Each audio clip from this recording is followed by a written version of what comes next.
Hello, you've caught me playing Crash Bandicoot N Sane Trilogy, a collection of 3 games that are every bit as fun as I remember, and also every bit as hard as I don't remember. It's a funny thing, nostalgia, isn't it? Like a special pair of sunglasses you wear to look back at the past. Do not look directly at the past. That are specifically designed to filter out all the bad bits. Oh, there's me playing with my best friend Philip. He bullied me. Oh, there I am walking my first dog. He got me home. Oh, there's me at the park with Mum and Dad. They got divorced. And so it was with Crash Bandicoot. What I remember when I look through the perfect past nostalgia glasses is a game full of jumps and colour and fun, of hoovering up Wumpa fruit and sticking it to horrible bosses, and that oh so satisfying sound of a crystal being won.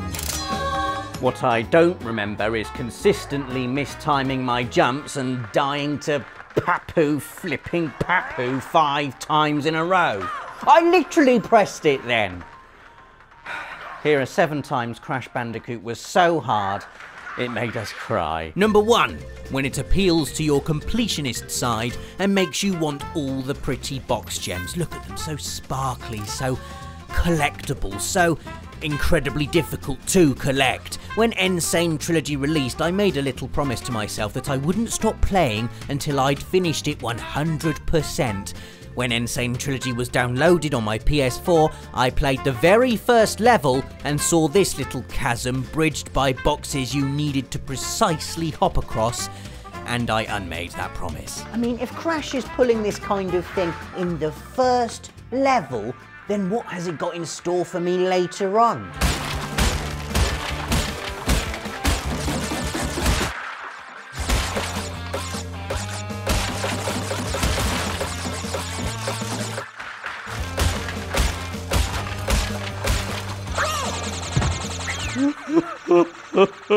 There they are, the Crash Tears, the first of many. Now, I get that box gems are optional and you can complete all 3 games without getting them, or just getting the few that drop into your lap, but really, can you leave those little holes greyed out? Or worse yet, in Crash Warped, can you leave those crystals in the possession of a scumbag boss? Why has Dingo Dial got all the bloody crystals? I don't see him riding around on a scooter and smashing crates to earn them. No, obviously.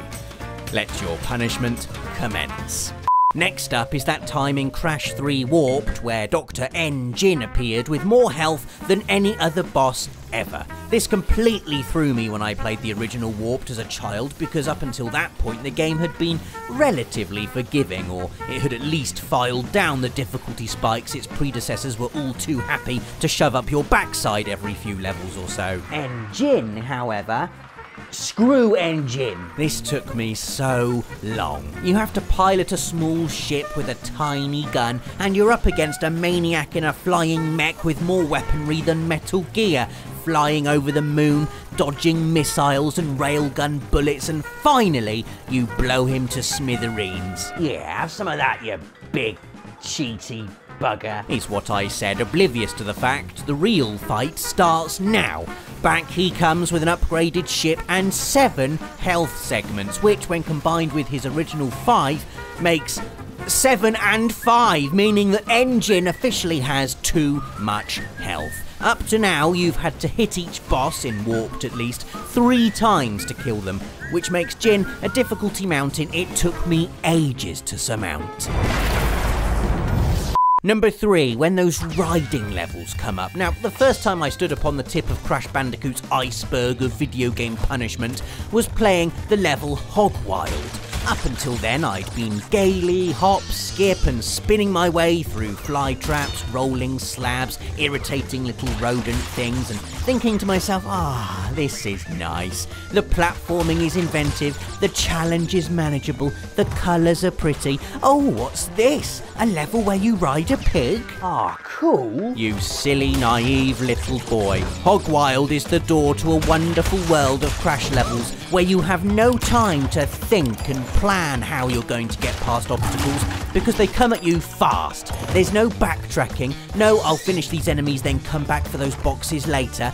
You do it, or you die. Combined with hunting box gems or going for relics, and these levels can be absolute nails. And it's not just Hog Wild. Totally Bare from Crash 2 is a tough one, as your visibility is poor, meaning you have even less time to react to yawning chasms and leaping orcas, while those jet ski levels from Warped, where Coco is expected to navigate her way around floating bombs that move with all the predictability of an angry drunken wasp, they can just do one. I mean, how am I supposed to get the platinum relic here? You've got to do it quickly, and you've got to hit the time boxes. It's so hard, but this is the kind of thing that separates those who've finished Crash from those who've finished Crash.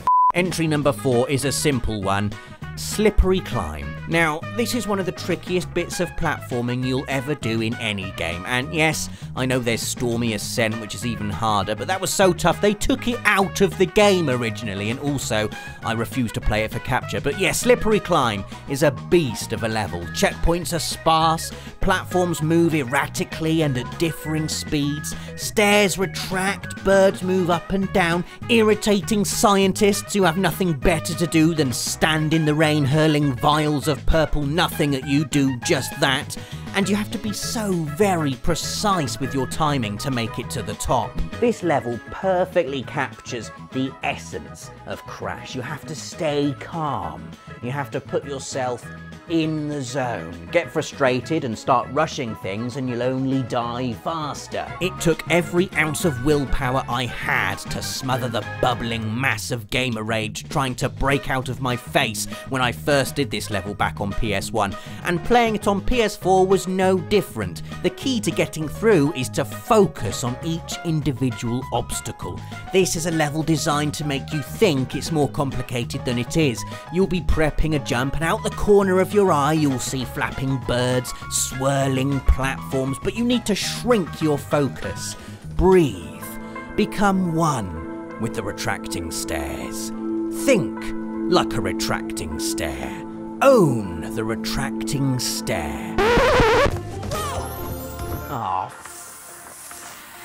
Number 5, another boss fight, and this time it's the final battle of Crash Warped against Neo Cortex, a scrap that had me stuck for bloody ages. And you know what the hardest part is? Well, for me at least, not the projectiles, not the mines he chucks, not the fact you've got Aku Aku and Uka Uka thundering about the place like two hyper-energetic kids at a birthday party, no. The hardest bit of this fight is smacking Cortex down the hole in the middle after you've knocked him off his hover thing. You may scoff, but I swear the amount of times I had him on his last bit of health and all I had to do to win the battle was knock him down the hole and then failed, it's because the adrenaline is pumping. He's nearly down, it's the easy bit now. Go on, it's easy. Easy, just knock him down, that's it. Hit, hit, hit, down. I can't do it. It's like playing a bad round of everybody's golf where you just can't get your swing timing right and end up with a triple bogey on a par 3 hole. Only when you get a triple bogey, the ball jumps up and throws a cartoon bomb in your face and you die and have to play the hole again. Only before you take a swing, you have to dodge the... Look, it's an awful analogy. The fight is hard, okay? Really hard. And all you get after you've done it are sprint shoes. Which, to be fair, do come in really handy for entry number 6. When you're trying to unlock all the relics, a task that can make even the simplest of levels an absolute beast. Some of the boxes are replaced with yellow numbered crates when going for a relic. Smash them and you freeze the clock for the respective amount of time. But this adds an entirely new challenge. Do I go for the inconveniently placed crate or do I continue charging through? If you want the platinum relics, you'll probably need the crates. Plus you've got all the usual obstacles, jumps, enemies, spikes, fire to watch out for, only now you have to take care of them super quick. Collecting all the relics is, for my money, the single hardest challenge on the road to 100%ing each of the Crash games. It requires intimate knowledge of every level. You need to know the layout of all the jumps, when it's best to charge, what enemies to dismantle and what enemies to avoid. It becomes like Ollie Ollie or Trials Fusion, where one slip up means you'll need to restart. You need to not so much play the game as feel the game. Only true Crash Bandicoot masters will collect all of the relics. I'm not a true Crash Bandicoot master. Our final entry, the High Road. 3 words sure to send a shiver down the spine of any gamer who owned a PS1 back in the 90s. Doing this level, and whisper it getting the box gem and relic on it, was a badge of honour at my school, an achievement that would put you right up there with both the kid who had all the pogs and the boy who managed to fish the football out the river using 5 sticks and a roll of sellotape. You're on a suspension bridge high up, and this suspension bridge has not been well maintained. There are gaps. Even the wood that is there mostly breaks when you stand on it. For some reason there are tortoises up here. You have to make it across the bridge with the most precise jumps you can imagine.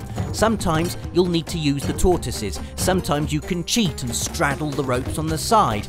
Most times, however, you'll die. Then you'll get really, really far and then die and be thrust back to the last checkpoint before dying 5 times in a row on stuff you were easily getting past before. Some of the bits of wood are icy. I don't know why. Just to be hard. Literally just to be hard. I can't even... for crying out loud. I should have known when this level started off by giving me a couple of lives that this wasn't going to be pretty. Although, giving you 2 lives right before you do the high road is like giving you a pointy stick right before you fight an army of tanks. So there we are, 7 times Crash Bandicoot was so hard it made us cry, and also 7 times we love it to bits anyway. Let us know about your toughest Crash moments in the comments, tell us about your most impressive platinum relics, give us a like if you enjoyed the video, watch another one by hitting one of the links on screen, and subscribe for more of these videos every Friday. Thanks for watching, see you next week.